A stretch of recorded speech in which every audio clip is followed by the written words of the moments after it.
This is a children's story, so it's okay if you get on the floor and, eat hot chocolate and whatever. This is called Secret Star. Once, not so very long ago, there was a secret star. It lived down the block a ways, just by the tall tree near the big red house. Naturally, nobody noticed it, for who would expect a star to live down the block a ways just by the tall tree near the red house? Nevertheless, it did, and the people who lived on the street would walk past it on their way to work in the morning, and again on their way home in the afternoon. And the children who lived on the street would run and skip past it on their way to school in the morning, and jump and hop past it on their way home in the afternoon. And nobody noticed the secret star in the neighborhood, and so it remained a secret star. Now, a certain little girl lived in the same neighborhood as the secret star. Just like the other children, she went to school every morning and came home every afternoon, but with this big difference. Each morning when she ran and skipped to school, she ran and skipped just a bit slower than the other children. For if she ran and skipped too fast, how could she keep track of the leaves on the trees along the way? And each afternoon when she jumped and hopped home from school, she jumped and hopped just a little bit slower than the other children.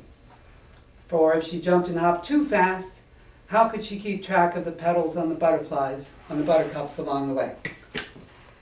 And it was in this way, down the block a ways, by the tall tree near the big red house, she saw the secret star.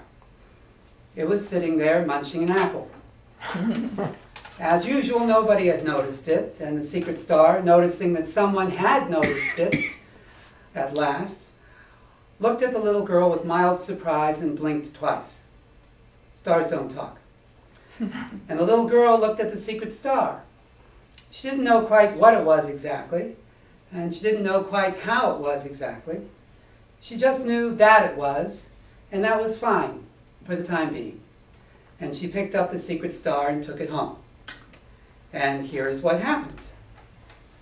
The secret star showed the little girl how to ride air currents and play tag with the clouds at nighttime and soar way above the rooftops of the neighborhood and look down at the sleeping city. The secret star showed the little girl how to make herself tiny small and how to glow and flicker and laugh like real stars do, then to become smaller still and become a twinkle in a child's eye, which is a kind of a star too, you know. The secret star showed the little girl how to see what a song looks like, how to hear the sound of a sunset, and how to know what a rainbow is thinking. And through it all, the little girl didn't know quite what was happening exactly, and she didn't know quite how it was happening exactly. She just knew that it was happening, and that was fine for the time being. And she was very happy, and the secret star was very happy, and blinked twice. Stars don't talk. By and by, the little girl told some people about the secret star. "I have a star," she said. "Ha," they answered. "Stars live in the sky." They nodded at one another, very satisfied with that.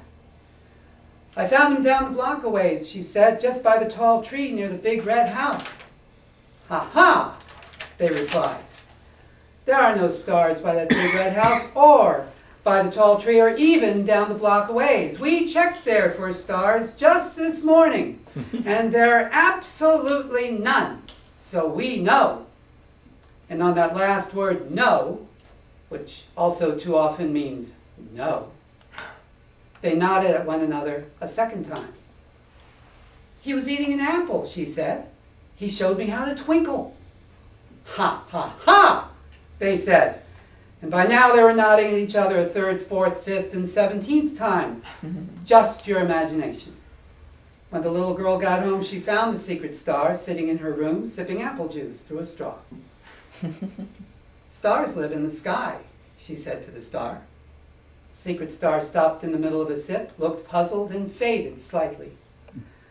"There are no stars by that big red house, or by the tall tree, or even down the block a ways. I checked there for stars just this morning, and there are absolutely none, so I know," she said to the star. The secret star took one more sip, blinked twice, looked very sad, and faded a bit more. "You're just my imagination," she said to the star. The secret star looked very sad indeed, put down the apple juice, and without a word, stars don't talk, faded completely out of sight. "There," she said, nodding a first, second, and 17th time. "I knew all along it was just my imagination." And then she wondered why she felt sad. Now, we may have to put the end to the story right there if it wasn't for one little tiny thing. And here's what it was.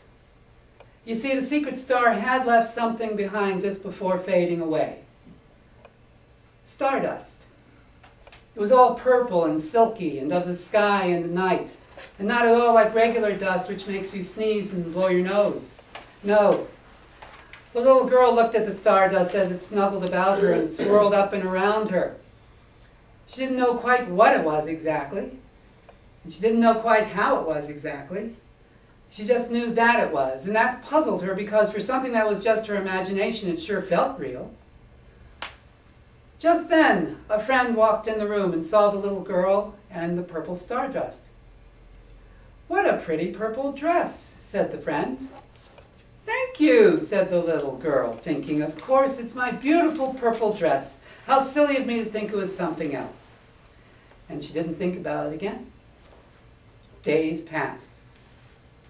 By and by, the tall tree by the red house changed its green dress for something more orange and red. By and by, the air grew frosty and gray. By and by, the tall tree by the red house got tired of wearing orange and red, or for that matter, of wearing any clothes at all. By and by, white pillow feathers began to sprinkle down from the sky, dressing the tall tree by the red house in sparkles and ice. But then, by and by, the sky became blue again, and the tall tree decided on a whole new wardrobe of pink and green to go with the new blue sky. And the little girl kept her beautiful purple dress and wore it every chance she got. And everywhere she went, people admired her beautiful purple dress. Still, something wasn't quite right. She didn't know quite what it was exactly. She didn't know quite how it was exactly. She simply knew that it was, and that it bothered her. Bothered her so much, in fact, that she tried to notice other things just to keep her mind off how much it bothered her. She noticed a leaf on a tree. She noticed a petal on a buttercup. She noticed herself noticing things, and she began to wonder. She wondered about how it must be like to ride air currents and clouds at nighttime, and what fun it would be to soar above the rooftops and look down at the sleeping city. She wondered how it must be to glow and flicker and laugh like a star, and where the twinkle in a child's eye comes from. She wondered how it must be to glide on ripples in a brook and race moonbeams, and how to pat a butterfly.